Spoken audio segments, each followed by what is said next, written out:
is based on the Amal of the Ahlal Medina. So this key moment in history is the time of Rasul sallallahu alaihi wasallam in the city of Medina. This is for us the model not only of economic activities, but every other aspect of society relationships, as well as anything to do with the ibadah of the Muslims.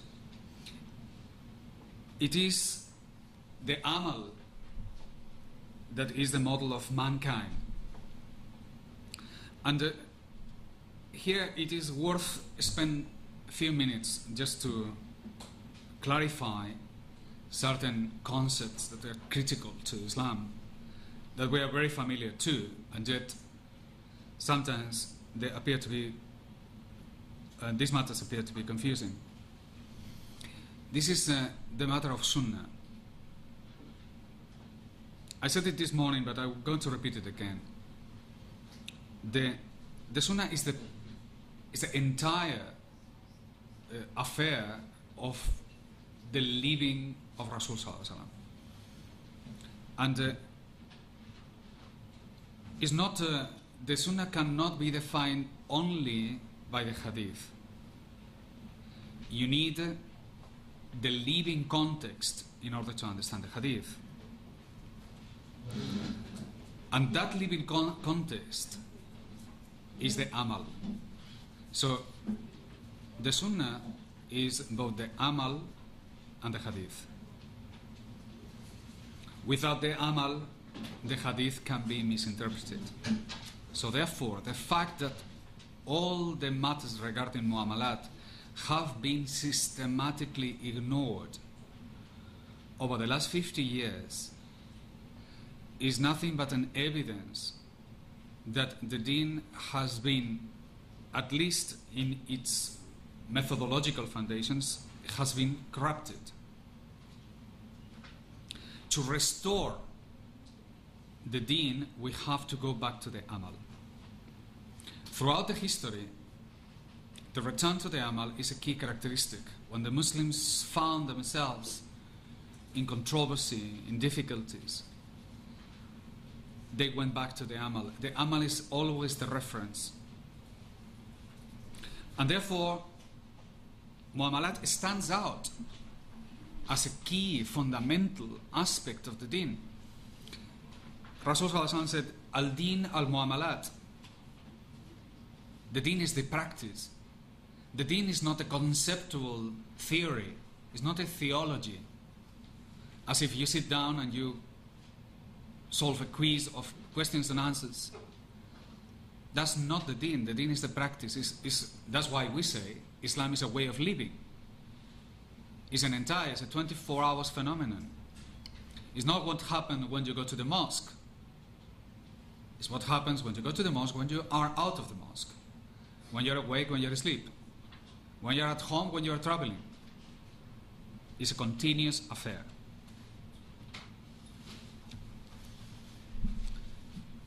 So we have identified what Mu'amalat is. But now I want to go one step further, and I want to analyze with you something that it may sound a little bit problematic at first. But nevertheless, I would like to at least give you the headlines so that you can consider that here there is an issue, where before perhaps you have passed across it without any further consideration. It's the question of, you can call it methodology, but I would prefer to call it the way of thinking. How do we think Mu'amalat? Or you can put it this way. Is there an Islamic way of thinking to think about Islam? Is there more than one way of thinking? Isn't it thinking the only way that you can think? Thinking is just thinking. No, there are fashions of thinking. During different periods of time in history, people have taken different fashions to question and to inquire about things. We live at a time when the fashion of thinking is science. So from the very early level of education, we are already geared, we are educated to question, to inquire in a particular way. This way of thinking of that we call science, the scientific fashion of thinking, is a Western way of thinking. This way of thinking originated with the Greeks. So it originated with philosophy. Science is part of philosophy.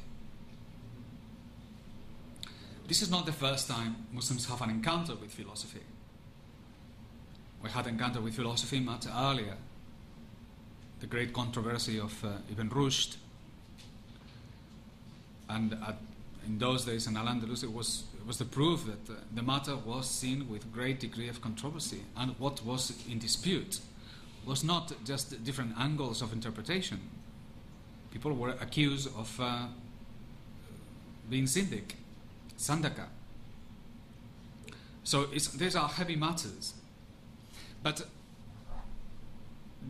there is a need to consider what is this type of thinking and what the limitations of this way of thinking, and in which way this way of thinking is going to allow us to understand Islam, or maybe is going to drive us away from it. You see, if today, if you say, I reject scientific thinking, it sounds like you're against technology, you're against everything.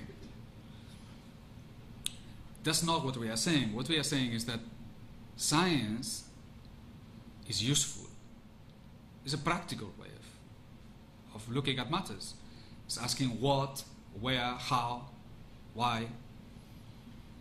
And it's fascinating to be able to interpret matters by comparison to other things and to build systematic ways of parallels so that you can arrive to systematic ideas and order ideas, etc.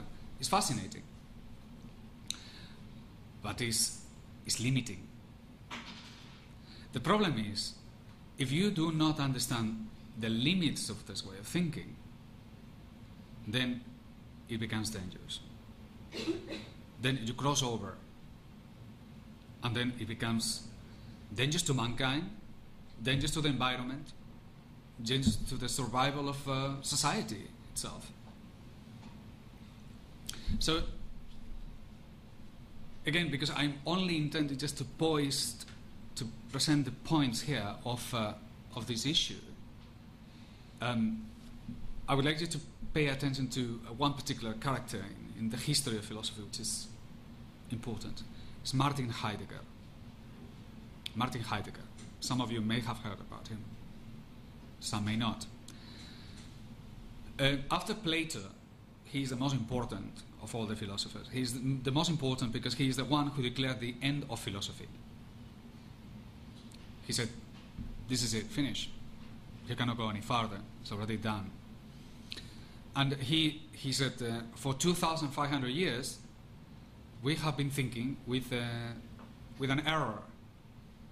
What is this error? Well, it's a fundamental error. It's the fact that we cannot, with this type of questioning, we cannot think truth. Now, you know perfectly well that if you say, what is Allah, or who is Allah, or where is Allah, there's no answer to it. You cannot grasp Allah because you cannot compare it with anything. I cannot tell you, Allah is other than himself. The only way I can describe Allah is by double negative. I can tell you what is not. So I can say, La ilaha illallah. But I cannot say, Allah is therefore something. I cannot tell you where is Allah. I can tell you where he is not. And so on.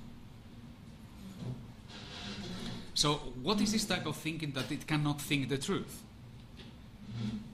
Is this a way of thinking? So Heidegger comes to the conclusion and said, well, science doesn't think. Now he's saying something more than saying this is not practical. This is not the point. The point is that he's saying this fashion of thinking has limitations. الله.